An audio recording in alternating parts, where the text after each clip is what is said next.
We are here at the coolest place, Lift Roasters Roastery and Cafe, with one of the co-owners, Gio Alonso, and you and Liba Lesson, who is also your co-owner, own not only Lift Roasters, but a variety of other hospitality environments. Is that right? One that I'm wearing right now is Auntie's Bakery. We just opened a couple weeks ago in Uptown Whittier, California. Okay, so you have a bakery, you have this Lift, you have more than one Lift Roasters as well, right?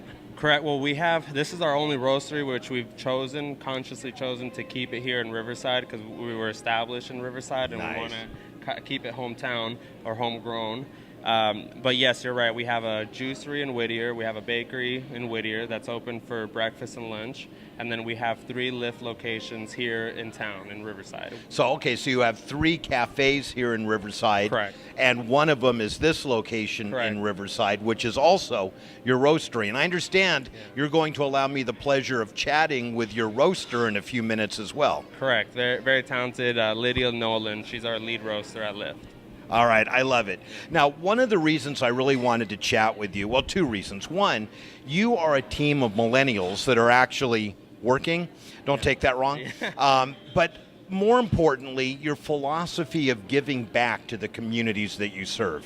Correct. So my partner and I, we function under a 3-pillar umbrella, which is beauty, community, and commerce. And if you look closely to our bakery, to our juicery, and to Lift, which Lift came first, they all have subtle elements of each pillar. Lift, for example, our coffee bar was made out of an airplane that crashed in Riverside in the 60s. Wow. So how much more can you actually interact or engage with the community? Auntie's was built in a historic property in Whittier, and Bailey's has the first piece of public art on its building ever since the city's inception. Wow. So these are all accomplishments that we're very proud of. And then what do you do beyond that to give back to the communities that you serve? Well, locally, as it concerns as it regards to Lift, we've adopted a street on the east side, and we engage with several fundraisers, mostly for education purposes. I graduated from Poly High School, and before that I went to Central, and then before that Alcott. So we're long-term Riverside natives. See, that's great. You've got other businesses, but you've opened up all of your Lift cafes and roastery are all in Riverside, and you're giving back to the community that you grew up in. Absolutely. That's got to be an awesome thing. So what's next? I mean, you guys are young and growing. Yeah. Well, there's a lot of possibilities for Lift. We're looking into Orange County. We're looking into LA. It's all tentative, but we would love to engage with the community as well. So. You know, and that's neat when you're looking at a community to go into, for them to know, and you have the proven track record, that not only do you make money from the community, but from that money you make, you give back some of it. What a concept, right? Well, we're actually encouraging others to have a conscience, to live, to actually garnish their social responsibility. So I'm sorry to interrupt. No. I believe that entrepreneurship is having an idea and having the confidence that actually execute it. And it isn't always just about the money. Obviously, you need to have a roof over your head and pay bills. Yeah. But you sound like you also have a need to give back as a kind of way of saying thank you for the people that are helping and supporting you. I learned from a mentor of mine that when you put people over profit, you always profit. I love that. And I want you to know, check this out for the camera. I am wearing one of your cool Lift Roaster polo shirts. How do you like it? It's comfy. It's a really unique material, by the way. It's very soft, and I like it a lot, but I only wear it when I'm drinking coffee. Otherwise, I just won't wear it. Have you visited Lift Coffee? Have you visited our central location, our original location? No. Yeah, you should definitely come check it out. Okay, and we're going to be hearing about all of your locations when we meet your manager in a few minutes. But right now, I'm eager to meet Lydia, your roaster. So, Gio, thank you, and thank your partner, Liba, for inviting us here and everything you do for your local communities. Thank you very much. You have a good one. Hi, I'm Ron Stark, known as the voice of the Inland Empire. We've been on the air for almost 20 years, interviewing and discussing important people, places, and things in the IE. Our show was recently covered by Inland Empire magazine. Check us out on Charter Cable or visit our website at voiceoftheinlandempire.com or on Facebook or YouTube by searching Voice of the Inland Empire.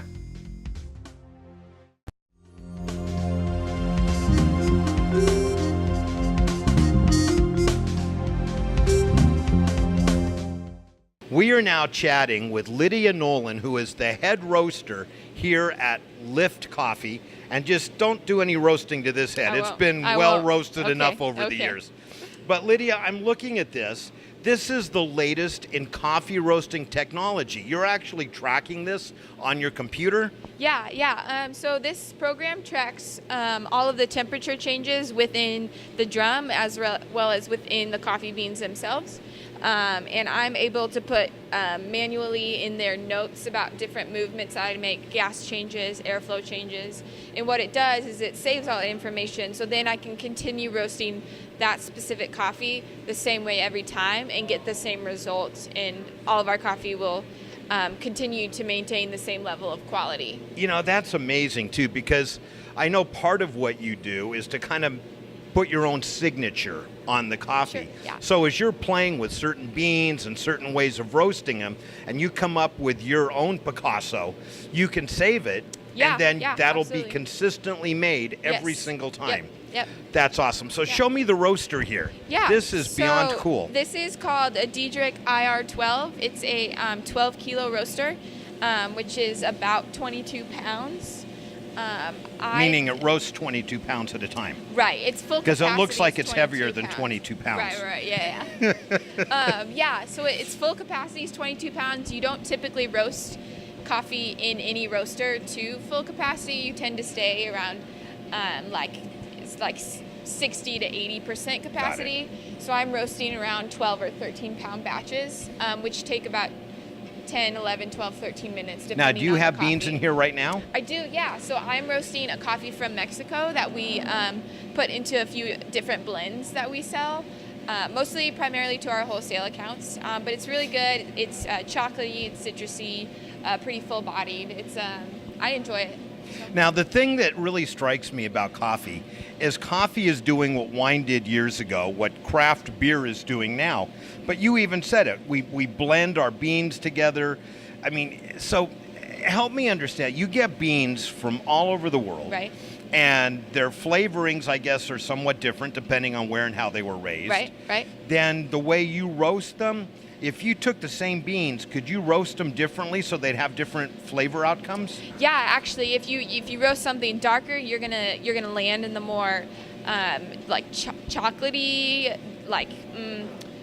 maybe more tobacco pipe-like flavors. Whereas if you roast a coffee lighter, and it does vary with each coffee, but you'll get more of the fruitier, floral flavors. So coffees that are more fruity and floral, we're roasting a lot lighter than the ones that are chocolatier, and that we want to be chocolatier and a little more mellow as a coffee. So what's the process then when you're making a new blend? And you guys are sitting around one night, after hours, hitting a cold one, and you say, hey, let's make a new coffee blend. I mean, it's got to be like a chef in a kitchen, in a gourmet kitchen. Yeah, so we know what all our coffees taste like. We can think of like a profile that we're going for, and then combine the coffees from there. But there are other factors that you have to consider. Bean density matters because of when you brew the coffee. If one coffee is more dense than the other, it's going to extract differently. Technical terms I won't get into. So you have to consider density. You look at the altitude at which each coffee was grown, and then you have to go with percentages. So I want 40% of this coffee, 20% of this coffee, and 40% of that coffee. So you have to find a balance, and you play with that, and you need to try it with the method called cupping, which is a pretty typical way of tasting coffees. We try stuff on espresso. We try it on like drip, bulk brew, pour over. We try it in every way and make sure that it's always going to be tasting well. That's amazing. So how many different blends or types of coffees do you guys sell then? We have on our shelves, we have just one blend right now called Blackbird, blend of Brazil and Sumatran coffees, and it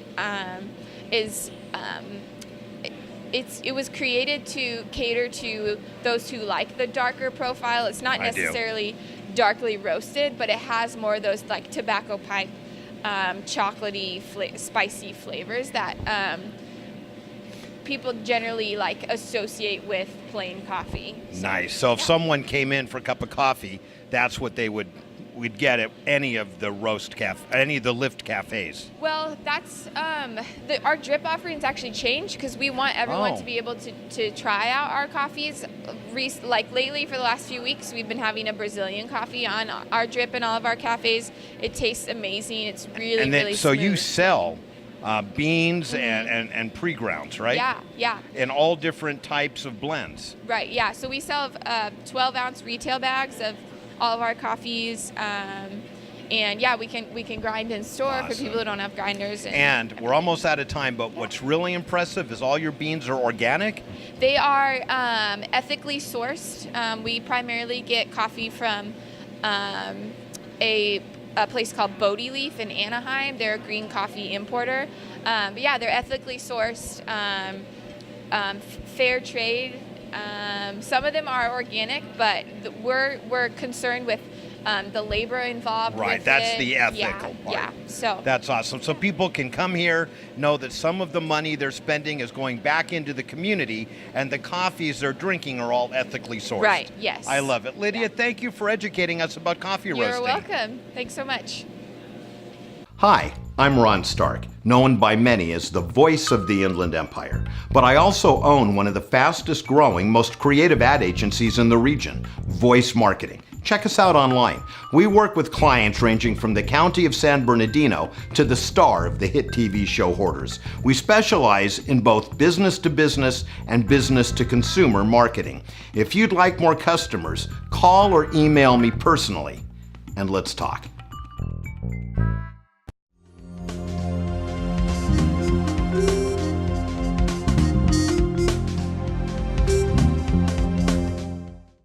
We are now chatting with Corey Reynolds, who is the store manager here at Lift Roasters Roastery and Cafe on Chicago Avenue in Riverside.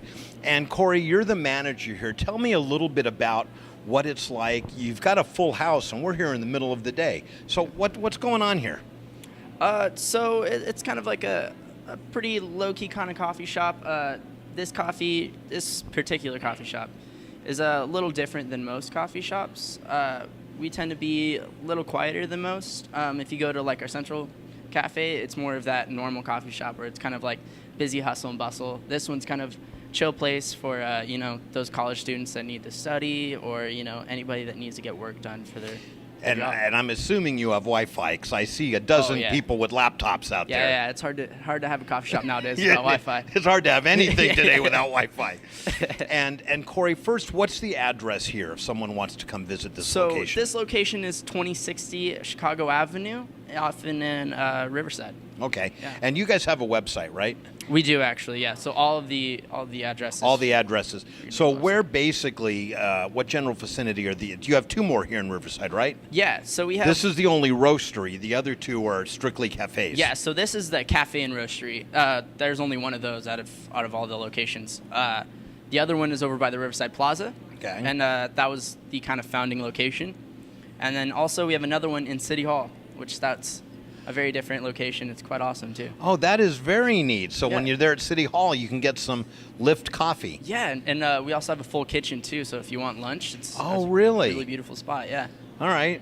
I'm thinking about where I'm going right after this interview. I'm hungry. Yeah. So you have the three locations, and do you serve the same coffees at all? Are it kind of a similar rotation, or are they all a little bit different? So the rotation of coffees kind of depends on the store manager that particular week. Kind of who wants to taste what that particular week. So our roasters are really flexible about what we want to have. So we are kind of restricted to what coffees that we have in the shop and what Lydia has profiles for, obviously. But yeah, we're not restricted to one particular. Because you may find here with the college students, maybe they like the more robust coffees at City Hall. Maybe they prefer the lighter coffees. So you want to be able to cater to your audience. Yeah. So we always have a lighter and the more robust coffees at all times, no matter what location you go to. And do you sell at all the locations? Yes, we do. Not cups, but I mean the beans and the freshly ground. We sell whole bean coffees. We could grind them for you on the spot if you'd like. That's nice. Yeah. Gio just got me hooked on that. He gave me some beans, and I was joking with him earlier. This is embarrassing. I don't even own a bean grinder. I do now. Yeah. I bought one, and now I'm hooked on grinding it fresh in the morning, and then, oh my gosh, so what a difference. I really do suggest that people do that, just because ground coffee has a lifespan of about 30 minutes. So it's not a horrible thing. It is, I mean, if you do what you got to do. But if you have your druthers. Yeah, then you do that. All right, well, Corey, thank you for joining us, and please let everyone here at Lift Roastery and Cafe know that we really appreciate their time and chatting with us today. Yeah, thank you so much. Thank you for inviting me.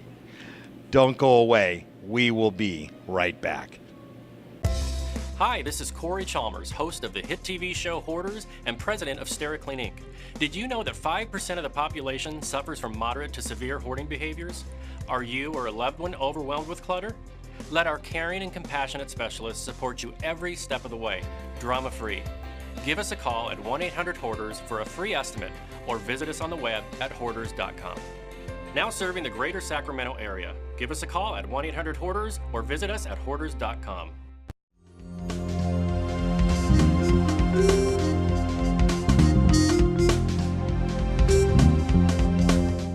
On our next stop of the park tours of San Bernardino County Regional Parks, we are now at Lake Gregory Regional Park in the beautiful city of Crestline.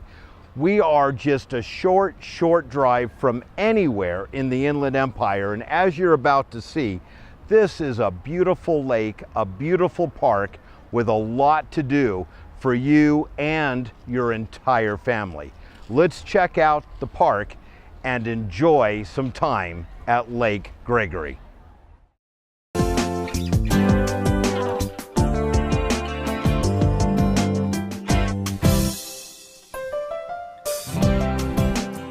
Lake Gregory Regional Park is owned by San Bernardino County, and they are constantly doing upgrades and improvements to make the recreational value of this lake always better.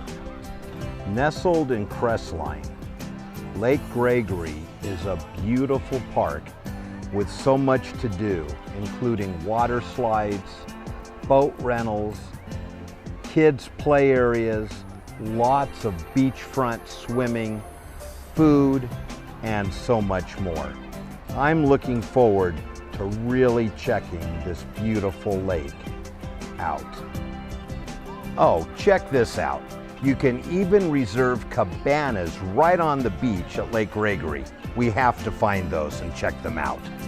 Whether you bring your own pop-up and tent, while spending the day enjoying the sand, sun, and water here at Lake Gregory, or reserve one of their special cabanas, you're guaranteed to have a great day.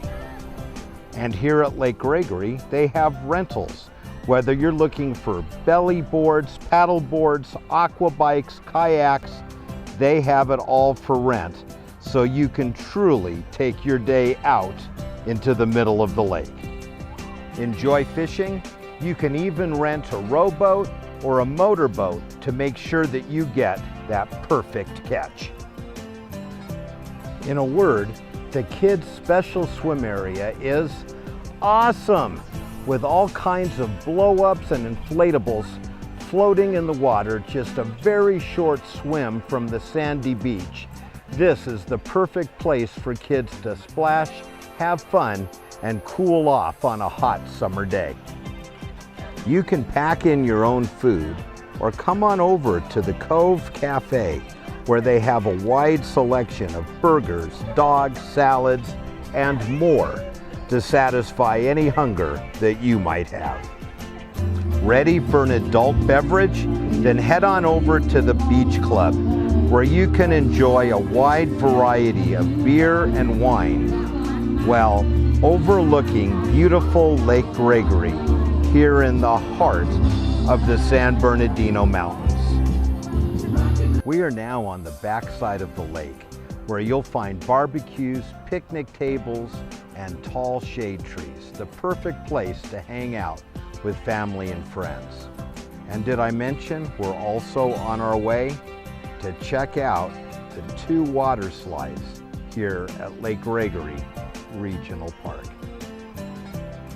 On the backside of the lake, you can truly spend the whole day here with the kids, including a covered area with barbecues and picnic tables adjacent to the kids' special play beach.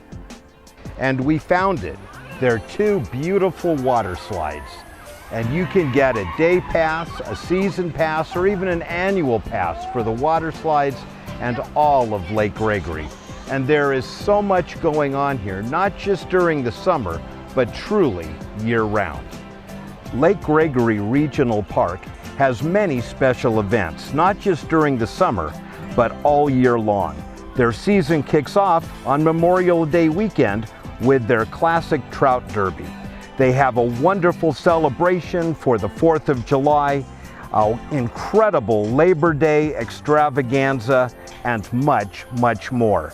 For more information on these or any of their special events, visit their website at lakegregoryrecreation.com.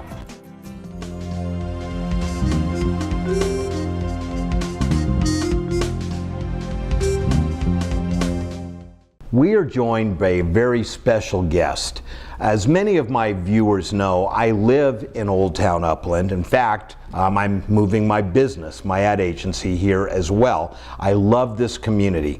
And every Thursday night over the summer is Family Fun Night, and we are joined by Lucy Ringel, who is the owner of Antique Alley and on the board of the historic Downtown Upland board. That was redundant. And Lucy, you know, every summer I look so forward to Family Fun Night, Thursday nights. Tell me a little bit about it, your involvement with it, and why people should come out. Well, we have done this now for several years. It was historically done in the late 80s. We picked it back up, I think, in 2011. And as you said, it's to develop the community. It's to give families a place to go. And this year we have added a fun zone for children. Ooh, what's that? Now, is that just like bounce houses or more? No, it's more. So we have our bounce houses, we have our petting zoo, and then we have an area where there's just free play that we would have done when we were kids. Oh. We've got hopscotch, jump rope. Oh my, hula hoops. wait, do kids even know what that stuff is anymore? Some of them do, some of them don't, but they're having fun. They're having fun. It's freedom, it's free.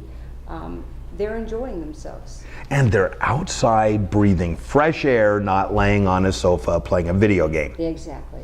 I love it. And that's what I think is so great, is when you come out to this, there's really something for everyone. You know, first of all, there's plenty of parking, and you walk in and there's, you know, along with all the merchants that are here, but just the merchants that are participating in the street fair, there's food, there's stuff for sale, there's fun things, there's the kids area. You know, the petting zoo, every Thursday I go, and every Thursday they tell me no, I can't come in. But it looks like it would be really fun. Absolutely. So what are some of the things we might see? Well, everything that you mentioned, we've got food vendors that have been here for 20 years that have been a part of it, and people do come specifically for the food. I've seen it rain and they'll come to pick up their food and leave. We've got really interesting crafters. We're really partial to having quality crafters, quality vendors, so that the public comes down there entertained. They're having a good night. And you have music most Thursdays. We have a band most Thursdays. And I see families bring out their lawn chairs and sit out in front of the gazebo, get some food, listen to the music. Exactly, exactly. So it is exactly a community event. It is for our families in Upland and around Upland, and it's to give them the flavor of the old town, which is what we are. And this is the kind of thing that, my kids are grown and gone, but if they were still with me and younger, this is exactly, because I raised them as a single parent, so I never had a lot of money. But you could bring them out, maybe splurge on some snack items, and even if you just walked around looking at everything, you're together as a family, you're out on a beautiful summer evening, because at night it cools down, it's just perfect. And there's all the regular permanent stores, there's the vendors, just so much to see and do. I can't think of a better way to spend an evening with the family. I agree. It's working well for us, and we are hoping that people that have families, and even if you just want to come see families, it's fun just to sit inside. My children are grown. It's fun to sit and watch families do things that aren't expensive. They're fun, they're together. They're different, as you said, than sitting at home pushing buttons. And Old Town Upland, by and large, is dog friendly, right? Absolutely. So I know I walk my pooch into town all the time, and most of the restaurants that have patios are dog friendly. Yes. So you don't even have to leave Fido at home. Exactly. Now, if someone wants more information about the fair, or maybe they even want to become a vendor, how would they get that information? They can go on our email. They can go on our website, look under events, historicdowntownupland.org.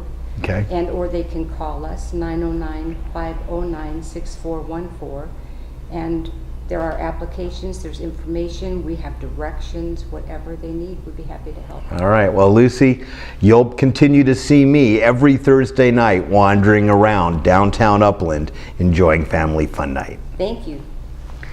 We will be right back. Hi, I'm Ron Stark. I own one of the fastest growing, most creative ad agencies in the region, Voice Marketing. Check us out online at voicemktg.com. We work with clients ranging from the county of San Bernardino to the star of the hit TV show Hoarders. Call or email me personally at the phone number or email address below, and check out my TV show, Voice of the Inland Empire, on Charter Cable and online.